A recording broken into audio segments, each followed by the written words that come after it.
بعض حسابات جوجل ادسنس اللي انا كنت شغال عليها الفتره اللي فاتت، وتحديدا في الجزء بتاع معلومات الدفع. في عندنا في الجزء بتاع معلومات الدفع زي ما احنا عارفين معلومات الضرائب في ايرلندا وكنا اتكلمنا عليها قبل كده، ومعلومات الضرائب في الولايات المتحده وبرضه احنا كنا اتكلمنا عليها قبل كده. بدات ان انا الاحظ ظهور خانه جديده وهي معلومات الضرائب في مصر. هنا بيقول لك حاله الضرائب شخصي. لما جيت هنا حاولت ان انا ابحث في الموضوع وحاولت ان انا اشوف الدنيا فيها ايه. جيت هنا ضغطت على علامه القلم كده، بيقول لك هنا عايز رقم المعرف الضريبي، وهنا الحمد لله كاتب اختياري. طب ايه رقم المعرف الضريبي؟ هو اولا مفيش حد فينا معاه رقم المعرف الضريبي ده من الاساس، تمام. لو جينا هنا ضغطنا على علامه الاي دي، هنا بيقول لك اذا كنت مسجلا في ضريبه القيمه المضافه في مصر يرجى تزويدنا برقم معرفك الضريبي. يعني بكل بساطه الموضوع ده او ظهور الخانه دي له علاقه بالناس اللي بتبيع منتجات. يعني ايه له علاقه بالناس اللي بتبيع منتجات؟ يعني انت بمعنى اصح لو بتبيع منتج ومسجل في ضريبه القيمه المضافه في مصر، ضريبه القيمه المضافه دي بتبدا ان هي تتخصم من المستهلك اللي بيشتري المنتج ده، لكن ملهاش علاقه بيك انت كصانع محتوى، او ملهاش علاقه بيك انت بمعنى اصح ان انت واحد بتبيع منتج، لان ال 14% الضريبه اللي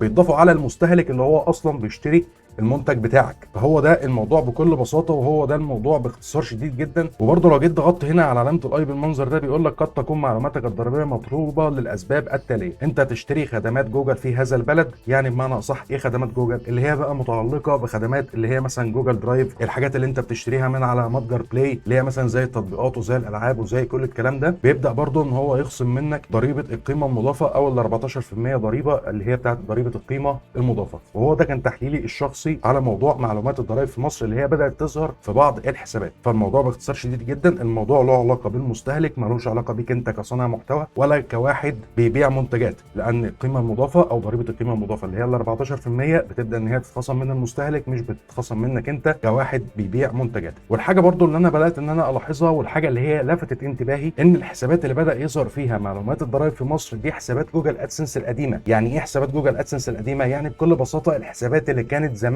مؤهله ان هي تستلم الدفعات بتاعتها من ويسترن يونيون. يعني بكل بساطه الحساب ده او الحساب اللي معايا ده، لو انا جيت هنا كده عملت باك او جيت رجعت بمعنى اصح، هنلاقي ان الحساب ده بيستخدم طريقه الحصول على دفعاته عن طريق ويسترن يونيون. وبرده حساب تاني انا كنت شغال عليه كان بيستخدم ويسترن يونيون او من ضمن حسابات جوجل ادسنس القديمه، برده بدا يظهر فيه اللي هو معلومات الضرائب في مصر. فانا اعتقد من تحليلي الشخصي اللي هو بدا ان هو يظهر الخانه دي على حسابات جوجل ادسنس القديمه، بدليل ان انا لو دخلت على الحساب بتاعي انا، حساب قناتي، حساب ادسنس المرتبط بقناتي، انا هنا طريقه حصولي على الدفعات تحويل الكتروني الى الحساب المصرفي. لو جيت انا نزلت هنا على اداره الاعدادات وجيت نزلت هنا على معلومات الضرائب، او بمعنى اصح الجزء اللي بيبقى فيه الضرائب، انا مش هلاقي عندي اي حاجه اطلاقا. هلاقي عندي معلومات الضرائب في ايرلندا ومعلومات الضرائب في الولايات المتحده. فهل كده دلوقتي انا تحليلي صح؟ هل مثلا الحسابات القديمه اللي هي كانت بيحصلوا على الدفعات بتاعتهم عن طريق ويسترن يونيون، او الحسابات اللي كانت مؤهله ان هي تحصل على الدفعات بتاعتها عن طريق ويسترن يونيون، بداوا ان هم يظهروا الخانه الجديده بتاعت معلومات الضرائب في مصر، وعلى الحسابات الجديده اللي هي اصلا ما بقتش مؤهله ان هي تستلم من ويسترن يونيون، وبقت بتستلم عن طريق التحويل المصرفي او عن طريق التحويل الالكتروني او عن طريق الحساب البنكي بمعنى اصح، مش بيظهروا فيها الخانه دي. الله اعلم الدنيا فيها ايه، لسه ما فيش اي تحديثات ولا لسه في اي حد عارف اي حاجه خالص عن الموضوع ده. هل هيبداوا ان هم يظهروا بعد كده معلومات الضرائب في مصر دي على كل حسابات جوجل ادسنس، ولا هيكتفوا بالحسابات القديمه بس؟ برضو انا ما اعرفش حاجه شبه كده. انا بقول من تحليلي الشخصي ومن الحاجه اللي انا شفتها او الحاجه اللي انا لاحظتها لا اكتر ولا اقل. عموما لو بدات ان هي تظهر عندك الخانه دي، انت مش مطلوب منك اي حاجه اطلاقا، ومش مطلوب منك ان انت تعمل اي حاجه اطلاقا في الخانه دي لغايه لما برضو نعرف الدنيا فيها ايه. هل هم هيبداوا يعرفونا حاجات تانية عن الضرائب في مصر؟ الله اعلم. يعني انت دلوقتي بدات ان انت تفرض ضريبه في الولايات المتحده، بدات ان انت تفرض ضريبه على ايرلندا، بدانا ان احنا نشوف موضوع معلومات الضرائب في مصر. يعني ايه كل الضرائب دي؟